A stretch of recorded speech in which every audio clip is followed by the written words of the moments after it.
I'm gonna take us out of the screen for a minute, Erin, okay?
Good afternoon, everyone. We want to welcome you to our Read Across America. We're so excited to have each and every one of you with us today. When we talk about Read Across America, we'll be celebrating that for the remainder of this week and portions of next week, okay? Today we're going to watch a video of Marley. Marley Diaz is a purpose-driven 16-year-old founder of A Thousand Black Girl Books and author of Marley Diaz Gets It Done.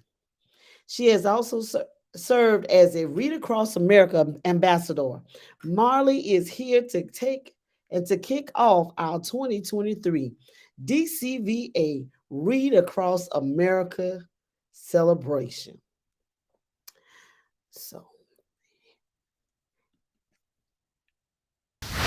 we've reimagined the National Education Association's Read Across America. Hi, I'm Marley Dias. NEA's Read Across America is the nation's biggest celebration of reading, featuring diverse books and resources to inspire kids of all backgrounds to read. It uplifts inclusive stories so that kids across the country can see themselves reflected in a book. Join us in making reading fun for every reader. Learn how at nea.org/readacross.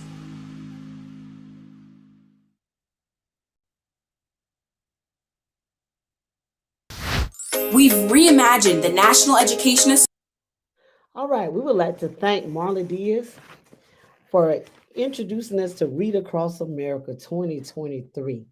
At this time, we want to look at our Thursday's challenge. And our Thursday's challenge is simply to reflect on our family's tradition and cultures. Our challenge is to take a picture of yourself, sharing a book that reflects your culture or different cultures from around the world. I'm going to share that QR code with you right now. So here it is, the QR code. We want those pictures of your book that features you. All right, sharing a culture, your culture, or a different culture around the world. Then we have a Friday's challenge coming up too. And Friday's challenge is this, and we all can participate in this. You're going to take a picture of you reading a book, a sports book, while wearing your favorite jersey from your favorite team. All right? All you sports fans, let's make sure we've got that sports book and wear your favorite jersey. All right?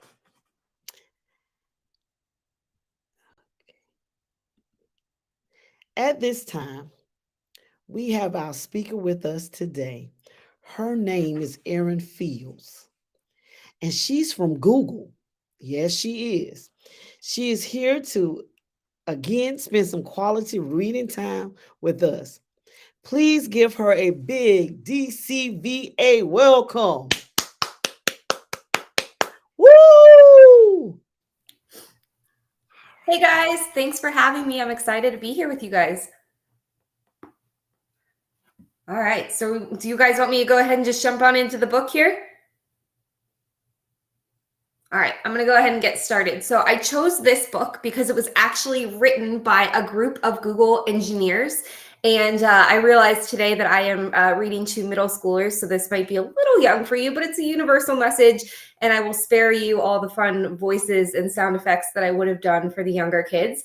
But so this is about what it's like to be working at Google. And so a lot of people wonder, what do you do at Google? I've been at Google for 5 years. I work in the Google for Education group. I love what I do. I get to work with schools all across the country on helping students and teachers improve education. So I really have a passion for what I do. I think it's really important to be a lifelong learner, and reading is a key component of that. So with that, I'll go ahead and get into my book, which is Aura, the Star Engineer. All right. Hello, world. I'm Aura, and this is my assistant, Didi. We both love to learn about big numbers. Did you know that there is a number with 100 zeros in it? It's called a Google. Google was named by a 9-year-old kid. So in case you were not sure what the word Google came from, that's where it came from. Did you know that my name is Ara? It's also a name of a constellation with 7 stars. But there are way more than 7 stars out there.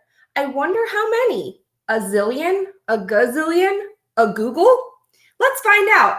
To count such a big number of stars very fast, I'll need the help of a computer. Like you, Dee Dee. How do I program you to count stars?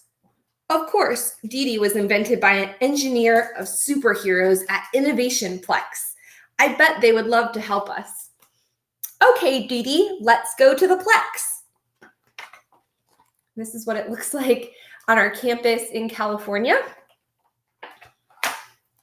The first person I met is Kripa, the prolific problem solver. She's in the data center, surrounded by huge computers and many screens that show some kind of scary crisis. Her team is panicking, but she is calm. How do you figure out the problem and keep thousands of computers running? I ask. Let's analyze, says Kripa. Any big problem can be solved with a plan. Each of these screens gives us a peek into the larger problem. And if you look at each screen one at a time, and you work on one small part of the problem at a time, any big problem is solved, and it doesn't seem so scary anymore. Aha, I get it. I can come up with my own plan. I can break down the big star problem by counting so many stars in the galaxy and count them one by one galaxy at a time. I admire your courage, Ara, to solve such a big problem, says Kripa. Good luck. Next, we meet Parisa, the intrepid innovator. She's in our ideas lab, pondering big problems.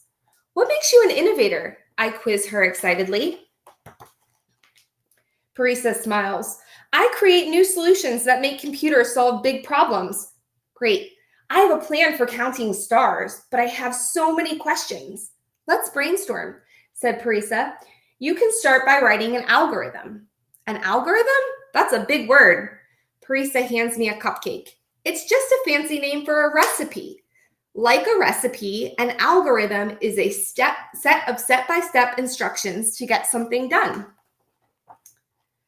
We brainstorm together and come up with a recipe, an algorithm, for my plan. Creativity. I'm impressed by your creativity, Ara, in creating an algorithm all on your own, says Parisa. But how will Dee Dee understand a brand new algorithm?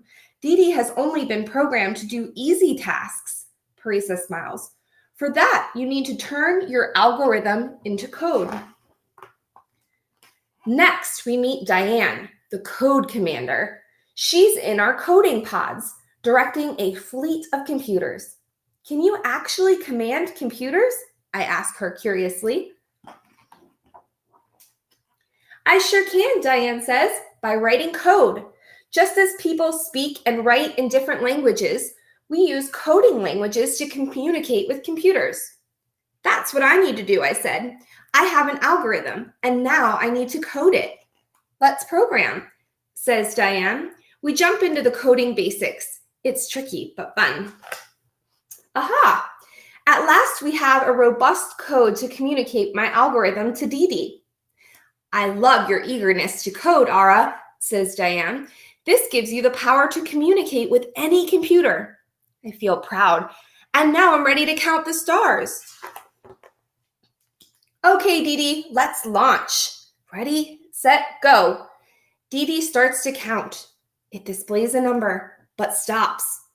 Oh no, Dee Dee has an error. I slump down. I'm so disappointed. Engineering sometimes something new is so tough, I say to Dee Dee. I don't think I can do it. You're right, Dee Dee. I'm a problem solver. I won't give up. So we go to meet Marion, the tenacious troubleshooter. She's in our X space designing and fixing all sorts of machines.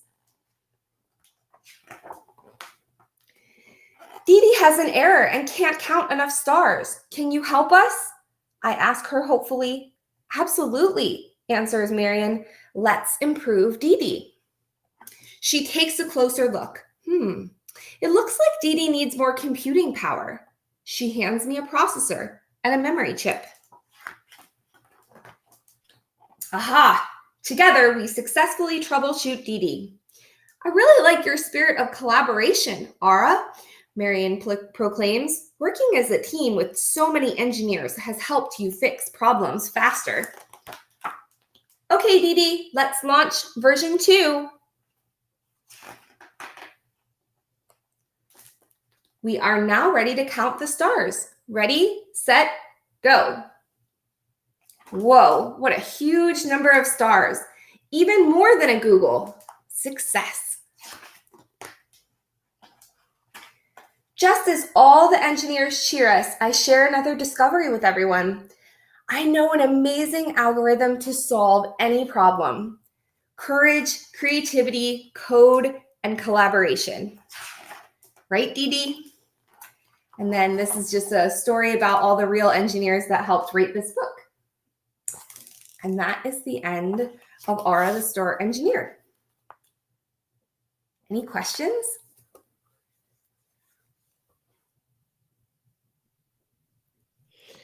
All right.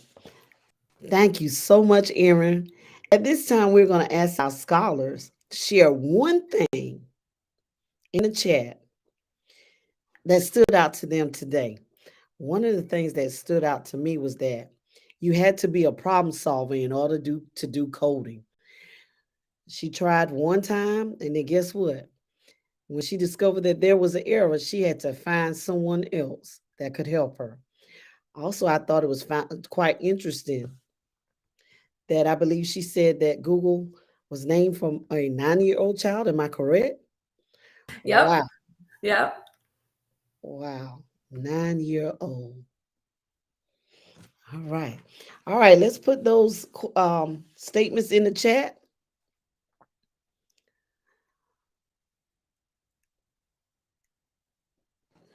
Let's put those statements in the chat. All right.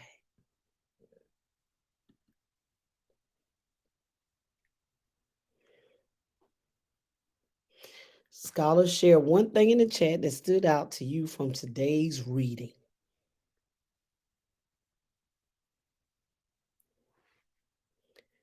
Okay.